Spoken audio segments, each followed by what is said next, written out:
Today we are going to start with chapter number 8, production of crop. In this chapter we will study about the production of different types of crop. देखो हमारे अलग अलग seasons होते हैं और अलग अलग सीजन्स में हम डिफरेंट क्रॉप्स उगाते हैं. ठीक है, हम उसकी बात करेंगे इस चैप्टर में.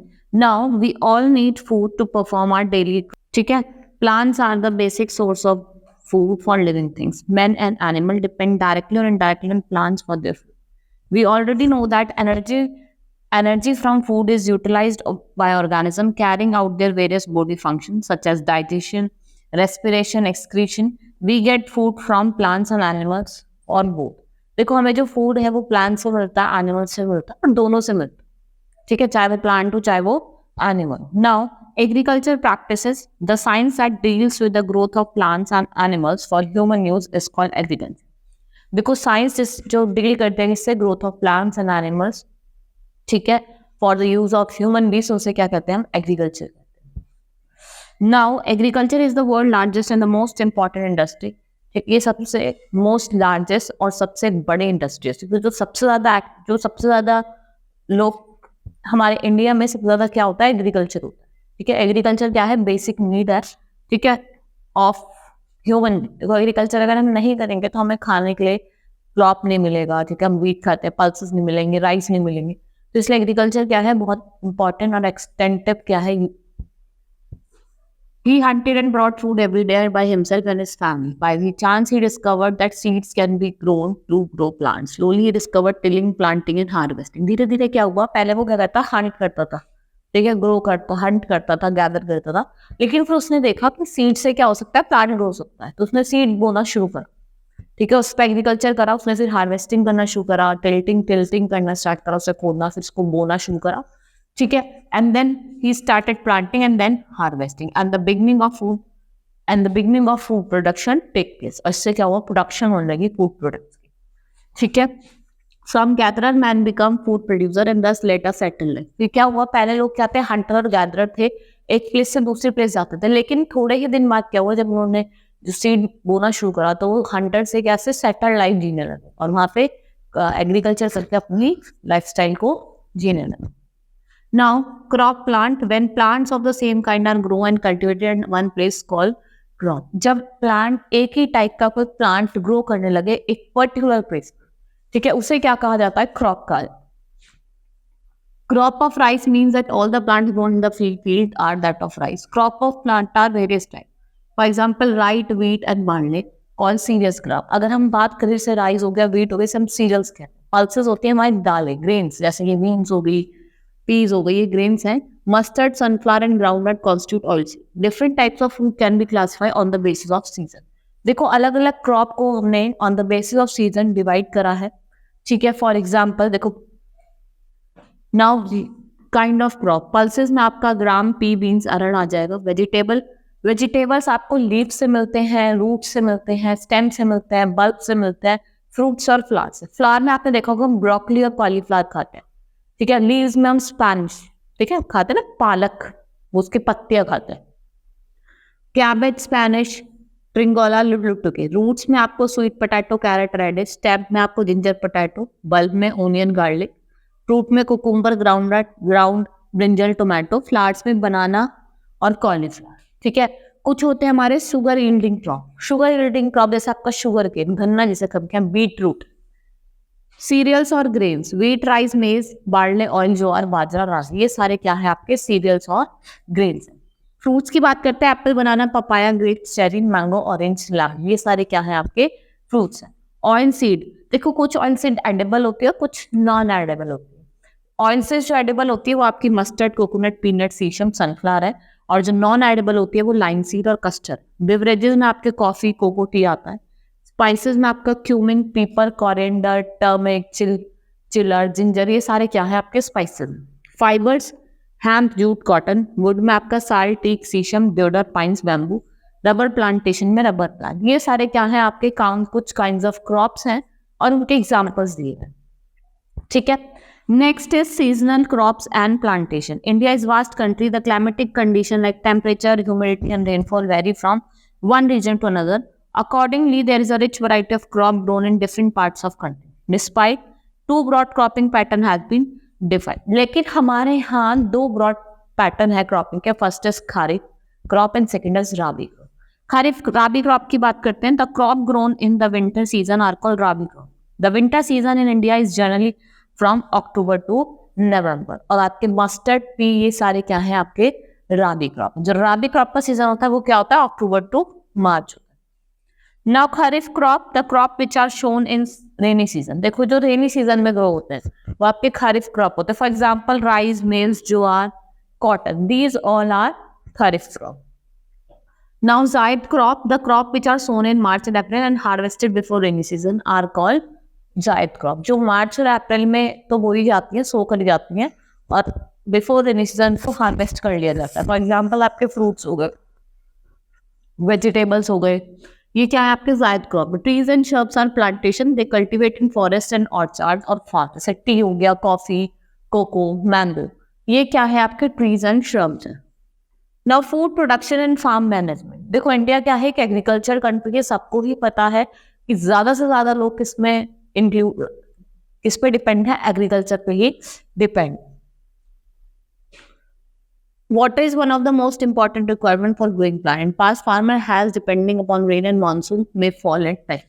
देखो जो वाटर है वो मेन रिक्वायरमेंट है पानी कोई भी प्लांट को ग्रो करने की। सो पहले क्या होता था, जो फार्मर्स हैं वो बारिश का इंतजार करते थे, कब बारिश और कब पानी के लिए। लेकिन अब क्या हुआ है, अब मॉडर्न और साइंटिफिक टेक्नोलॉजी आ गई है, जिससे आप क्या करते हैं, with the help of wells, tanks, बड़े बड़े टैंक्स होते हैं, उनसे आप क्या करते हो, आप इरिगेशन कर लेते हो।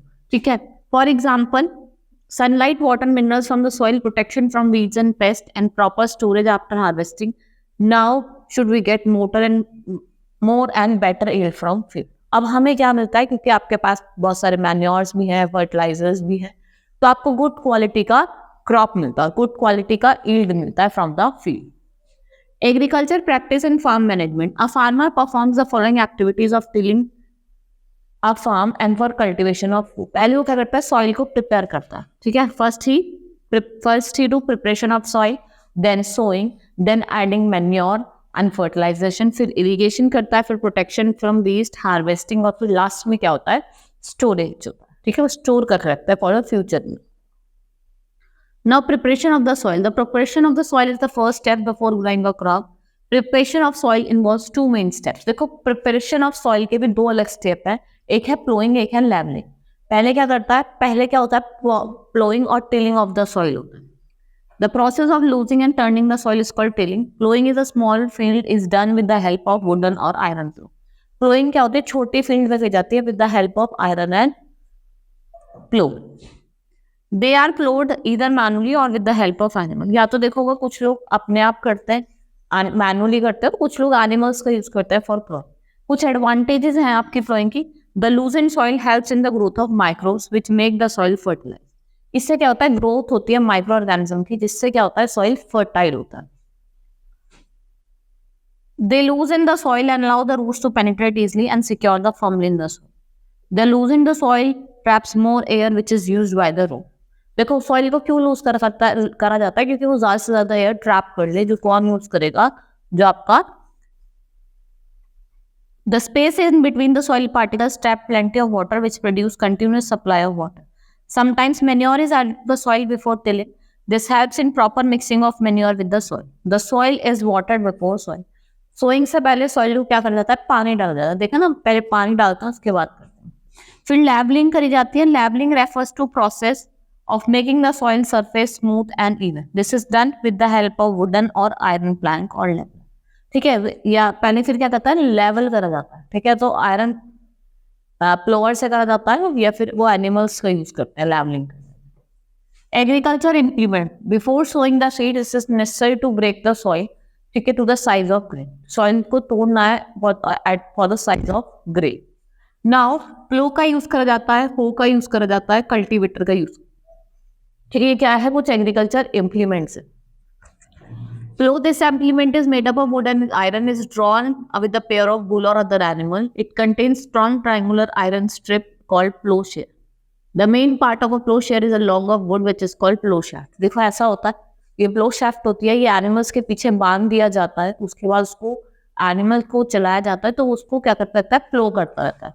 ठीक है, now and is attached to the beam which is placed on the bolts and one pair of bolts and a man can easily operate the plow. Plow is a sharp pointed wedge that cuts into the soil and also turn over bringing lower minerals rich to soil to top. ये cut करता रहता है, जो lower minerals होते हैं उन्हें ऊपर की तरफ लेके आ जाते हैं. So it is a simple tool which is used before removing weeds and for loosening the soil. It has a long rod of wood or iron. A strong broad and bent plate of iron is fixed at its end and works like blade. और ये किसकी तरह हो, किसकी तरह? देखो यहाँ पे ब्लेड होता है और एक ब्लेड की तरह वर्क करता है. Cultivator nowadays plowing is done by tractor driven cultivator. The use of cultivator saves labor and time. देखो अगर आप कल्टीवेटर का यूज कर रहे हो तो आपका टाइम तो सेव हो ही रहा है, लेकिन उसके साथ लेबर भी कम लगती है. ठीक है. Now sowing is the most important part of crop production. Before sowing, good quality seeds are selected. Sowing से पहले ये select कर जाता है कौन सी जो seed है वो good quality. ठीक है, which seed is of good quality.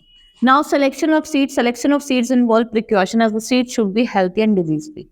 Only clean and disease resistant seeds should be selected. देखो precaution क्या है, seed जो होती है वो should be healthy और disease free. Healthy होनी चाहिए और disease free होनी चाहिए, कोई भी उसमें disease नहीं होनी चाहिए. अगर clean and only clean and disease resistant seed should be used. कौन से हमें seed use करने चाहिए जो disease resistant. Seed must be planted at a correct depth in the soil. If planted deep in the soil, they cannot respire and the shoots may be able to push through the soil.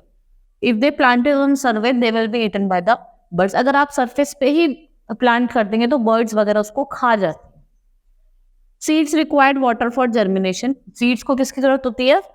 Water की, और water भी ज़्यादा से ज़्यादा की जरूरत होती है. ठीक है, क्योंकि वो अगर आप उसको ज़्यादा से ज़्यादा water नहीं डालोगे तो वो germinate नहीं. Seeds should be sown at correct distance. If they are too close, they will not get enough water, sunlight and nutrients. If they are too far apart, there is wasted of field space. Seeds can be sown in two ways. दो तरीके से सोन करी जाती है. एक manually करी जाती है और बाय यूजिंग सीड ड्रिल. या तो मैनुअली करते हैं या सीड ड्रिल का यूज करते हैं. मैनुअली में कैसे होता है आपको मैं बताती हूँ. This method involve sowing of soil seeds by hand. पता क्या करते हैं, हैंड में लेते हैं उनको ऐसे करके बिखेरते हैं, स्कैटर करते हैं. वो कैसी होती है, वो मैनुअली होती है. If it is not a very efficient method, as it does not ensure neither uniform spacing between the seeds. इसमें कोई uniform spacing नहीं होती. देखो आप कहीं भी फेंक रहे हैं तो कहीं भी जाके हो जाएगी. लेकिन अगर हम बात करें by using seed drill का अगर यूज करते हैं वो better way है. मैनुअल से ज्यादा अच्छा वे है. इससे क्या होता है, प्रॉपर आप सीड को उगाते हैं. ठीक है. Seed drill is a long metal tube with fingers attached to a funnel at the top. Seeds are put into the funnel and then move into the fingers of the drill. देखो ऐसे funnel में डाला जाता है, फिर उसको drill को वो साइड बाय साइड क्या करता है, एक प्रॉपर डिस्टेंस पे उसको छोड़ता जाता है सीड्स को. ठीक है. The drill is attached to the plow and it moves. The seeds are sown by the drill. और जो ड्रिल की मदद से सीड क्या होती है, सोन हो जाती है. देखो जो आपको मैं बता रही हूँ, एक तो मैनुअल मेथड पढ़ा, एक हमने सीड ड्रिल पढ़ा. तो जो सीड ड्रिल है वो बेटर मेथड और क्यों है ये भी मैं आपको बताती हूँ. It ensure that seeds are sown at the correct depth. It ensure proper spacing between the seed. इससे क्या होता है, एक तो प्रॉपर स्पेसिंग हो जाती है, मतलब स्पेस हो जाती है, और एक प्रॉपर सीक्वेंस में या प्रॉपर करेक्ट डेप्थ पे ये बोई जाती है. Transplantation is one of more method of sowing seed. This method ensure very good crop production. It is the process of transforming healthy seeds to the field in the plants like paddy, tomato, green chilies, cabbage and cauliflower. Seeds are not sown directly into the seeds. देखो आपको जैसे chillies हो गया, cabbage हो गया, इनके directly नहीं सो कर जाते, डायरेक्टली नहीं बोते हम इनको. The seeds grow on seedling in a small nursery. पहले एक स्मॉल नर्सरी में इनकी सीडलिंग को उगाया जाता है, उसके बाद इसको बोया जाता है. Adding manure and fertilizer. Topsoil supports life. Crop grown in topsoil and drive their nutrients in it. Once a crop is harvested, the topsoil in which crop has been grown get poor in minerals. The soil needs enrichment with minerals before another crop planted on it. ठीक है, जब तक दूसरा crop इस पे plant नहीं होता. Now, substances which are added to the soil in a form of nutrients for the healthy growth of plant, इसको कहा जाता है manure और fertilization. ठीक है, जो भी आप न्यूट्रिएंट्स वगैरह, जो भी आप हेल्थी चीज डाल रहे हैं सॉइल में, और वो उसको क्या कर रहा है, सब्सटेंस जो भी उसको एक न्यूट्रिएंट्स दे रहा है, तो उसे हम क्या कहते हैं, मैन्योर और fertilisers. Manure is basically of two ways, green manure and compost. दो तरीके का होता है, एक होता है ग्रीन मैन्योर और एक होता है कंपोस्ट। ग्रीन मैन्योर क्या होता है, continuous growing of crop makes the soil poor in certain nutrients, therefore farmers have to add green manure to the field to replenish the soil with nutrients. Improper and insufficient manuring result in weak plants. अगर आप improper और insufficient manuring होगा तो उनसे जो growth होगी plant की वो अच्छी नहीं होगी। देखो अब हम क्या कर रहे हैं कि लैंड पे बहुत टाइम से कुछ चीज उगा है, उसकी जो फर्टिलिटी है वो क्या हो जाती है, कम हो जाती है, पुअर हो जाती है। तो इसलिए हम किसका यूज करते हैं, हम उसमें मैन्योर और फर्टिलाइजर ऐड करते हैं, जिसकी जो क्वालिटी है उसको बढ़ा देते हैं।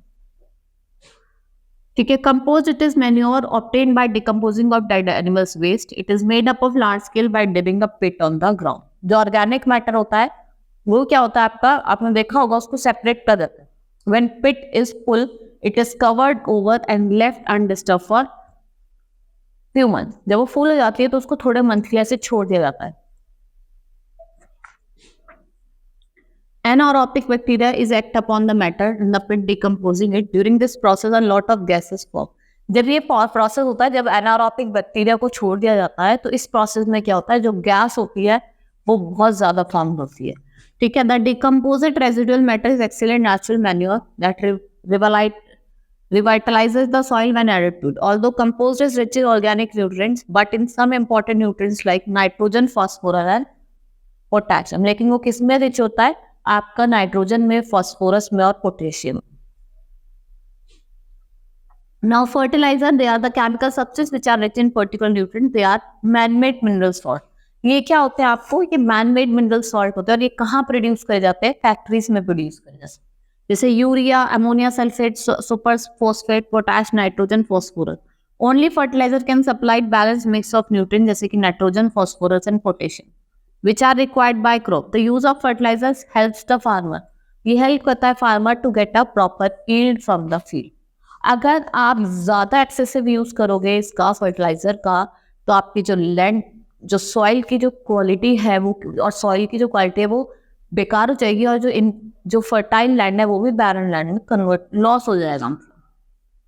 Fertilizers have also become a source of water pollution. In order to maintain the fertility of the soil, we have to substitute fertilizer by organic manure and leave the field uncultivated between two crops. जब आप दो crop उगा रहे हो उसके बीच में कुछ time के लिए फील्ड को ऐसे खाली अनकल्टिवेटेड छोड़ देना चाहिए। ये कुछ एडवांटेजेस दिए हुए आपको मैन्योर के और फर्टिलाइजर के। हम बात करते हैं मैन्योर की। It enrich the soil with organic material और ये इजी टू यूज होता है। It helps in growth of micro organism. It is easy to store and transfer. ठीक है। कुछ आपको क्या दिया हुआ, एडवांटेजेस दिए हैं, आपको रीड करना। Disadvantages of chemicals used in agriculture. Excessive use of pesticides में एलिमिनेट इवन यूजफुल इंसेक्ट। देखो अगर आप ज्यादा से ज्यादा पेस्टिसाइड्स का यूज करें तो जो इंसेक्ट्स हमारे लिए यूजफुल भी हैं, बहुत बार क्या होता है वो भी मर जाती है।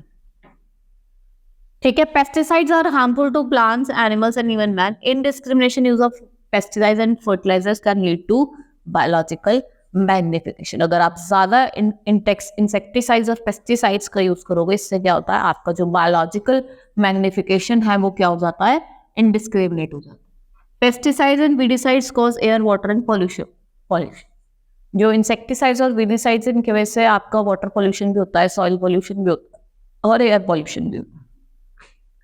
Now, irrigation, the process of supplying water to crop is called irrigation. Water is important for proper growth and development of flower, fruits and seeds and plant. ठीक है। जो प्रोसेस होता है सप्लाइंग ऑफ क्रॉप, उसे क्या कहते हैं, irrigation कहते हैं। वाटर क्या है, बहुत ज्यादा इंपॉर्टेंट है for proper growth and transportation development of plant.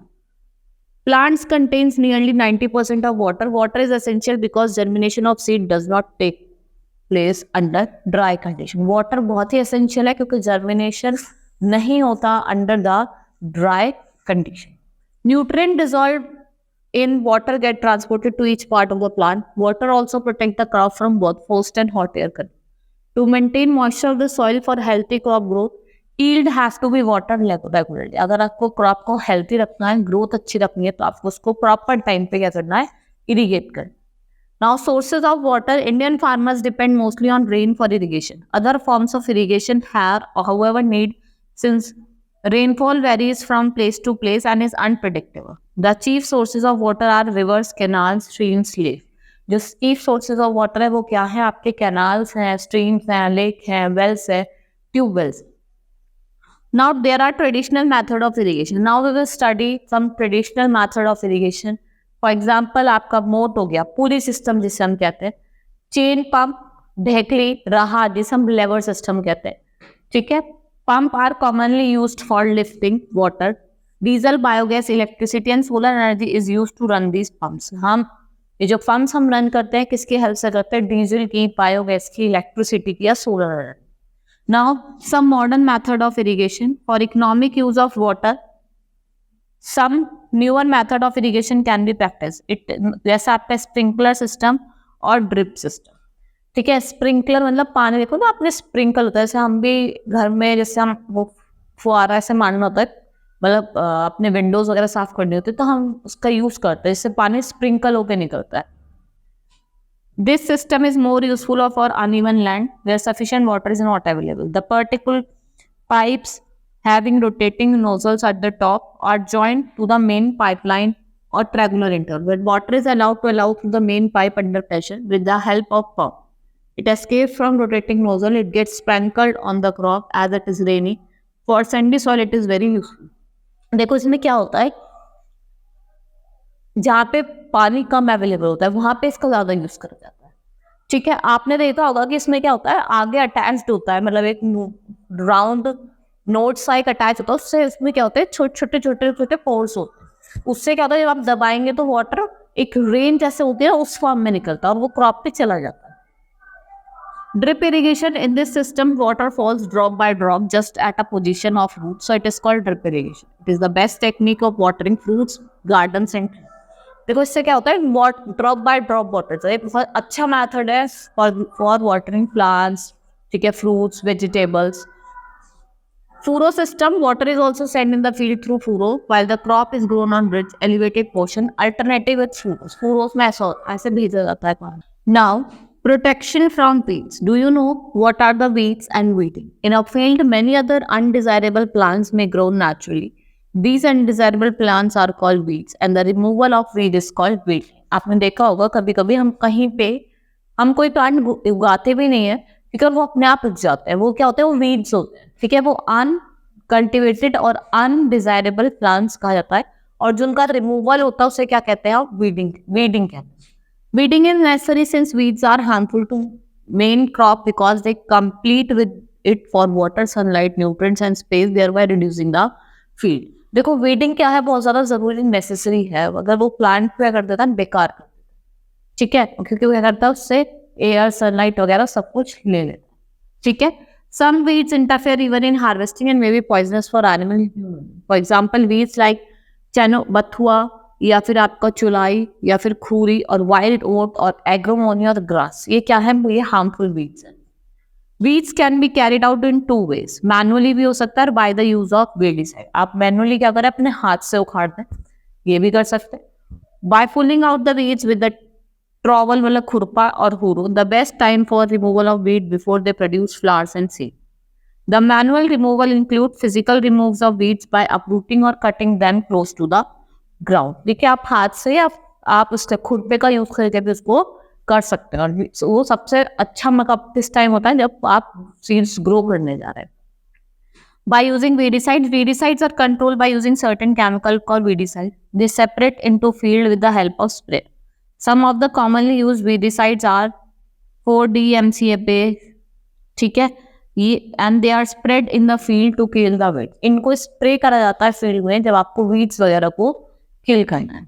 Now, crop protection from pest and disease. Plants can be attacked and damaged by several organisms. They are referred as pests. They are classified. जो हमने paste हैं उनको classify करा है हमने अलग अलग उसमें. Disease causing microbes like bacteria, fungi, virus, insects, birds and rats that eat the crop and destroy. ठीक है, जो आपके इंसेक्ट जैसे कि बर्ड्स होते हैं, रेट्स होते हैं, ये क्या करते हैं, हमारी क्रॉप को डिस्ट्रॉय कर देते हैं. Disease causing microbes. Crop are also attacked by bacteria, fungi and viruses. which reduce yield by causing disease. For example, fungi cause rust and smut in wheat and blight in potato. A bacterium causing disease is called wilt in plants, which blocks the tissue that transport water. As a result of the plant die due to lack of water. इसमें क्या होता है, जो आपका plant होता है पानी की कमी की वजह से वो मर जाता है. ठीक है. Now insects, birds and rates. Insects like locusts, grasshopper, weevils, aphids, beetles are damaged crop. Locusts and grasshopper are very voracious critters. They eat up the leaves of plants. Locusts appear in large swarms and completely destroy the field. अगर इनका attack हो जाता है तो ये क्या करता है, कंप्लीटली जो हमारी जो सीड होती है या क्रॉप होती है उसको डिस्ट्रॉय कर देता है. Now birds like sparrow, parrot, pigeons and crows feed on green seeds and fruits. Red crow cause undesirable damage to crop both in field and store. They spoil greater quantity of grains with their higher urine than the quantity they जितना वो खाते नहीं उससे ज्यादा वो बेकार कर देते. ठीक है. Now control, different methods are employed by the farmer to minimize the damage caused by pest. अलग अलग मेथड यूज करे गए हैं ठीक है इसका कंट्रोल करने के लिए. ऐसे pesticides and fungicides are spread on the field neither by hand, operated by machine और by low line air. Birds can be scared away from the field by planting scarecrows. आपने देखा होगा square Krause ऐसे पुतला सा बना खड़ा कर देते हैं. क्यों करते हैं कि जो बर्ड्स वगैरह होती हैं इनको यदि के कोई फील्ड में खड़ा है और हमें वो मार देगा. ठीक है. Rats can be control by keeping bats in places they are irrequest. The bats contain chemicals that kill them and these chemicals are called rodenticides. In chemicals को मारा जाता है, इससे rats को मारा जाता है rodenticides. Harvesting of a crop is an important task. Once the crop matures, its cutting is called harvest. In harvesting, crop are pulled out or cut close to the ground. It usually takes 3 to 4 months for a cereal crop to mature. देखो 3 से 4 महीने लगते हैं कोई भी cereal crop को mature करने के लिए. Harvesting in our country is either done manually or by sickle or by a machine called harvester. Manual harvester, threshing और winnowing. Manual harvester की harvesting की बात करते हैं. Manual harvesting is done with the hands with the help of our hand sickle. Dry matured crop plants are cut at the ground level and are stacked in bundles for threshing. और फिर ऐसे bundles में बांध दिया जाता है उन्हें for threshing. In the harvested crop, grain seeds needs to be separated from the chaff. This process is called threshing. Threshing can be done manually by making oxen or buffalo, or it can be done by a machine called thresher. A farm machine called combine is used for both harvesting and threshing. और combine machine जो होती है उनका use किया जाता है दोनों चीज के लिए, हार्वेस्टिंग के लिए भी और threshing. Winnowing. After threshing, the grain has to be separated from chaff. This can be done with the help of wind and is called winnowing. देखो विनोइंग का मतलब क्या होता है, जो आपको शेफ से सीड्स को अलग कर देता है. आप विंड का भी यूज कर सकते हो. ठीक है. हवा के आगे देखो आप लगा दो तो वो उड़ता रहता है जो गंदा होता है. ठीक है. The mixture is dropped on the ground from the height. The heavier seeds fall almost vertically down whereas light chaff gets blow away by the wind.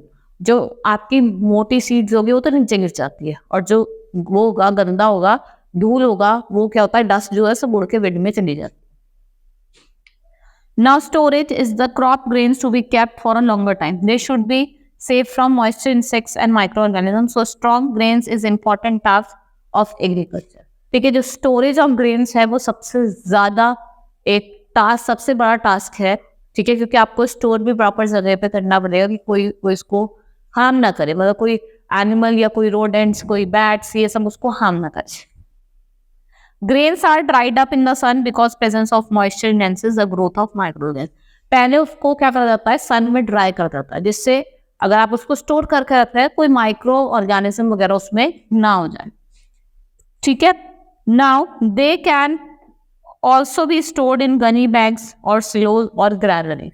उनको आप गनी बैग्स जो होता है उसमें देखा होगा आपने और सिलोज में पैक करके रख सकते हैं. Several precaution has to be taken for the safe storage of grain.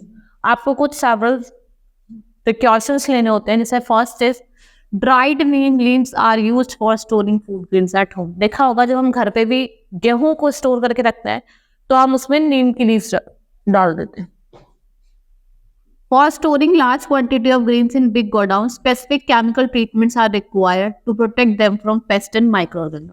अगर हम बड़े गोडाउन में डाल रहे हैं तो कुछ केमिकल ट्रीटमेंट्स हम लेते हैं जिससे उसमें इंसेक्ट्स वगैरह ये पेस्ट ना हो जाए।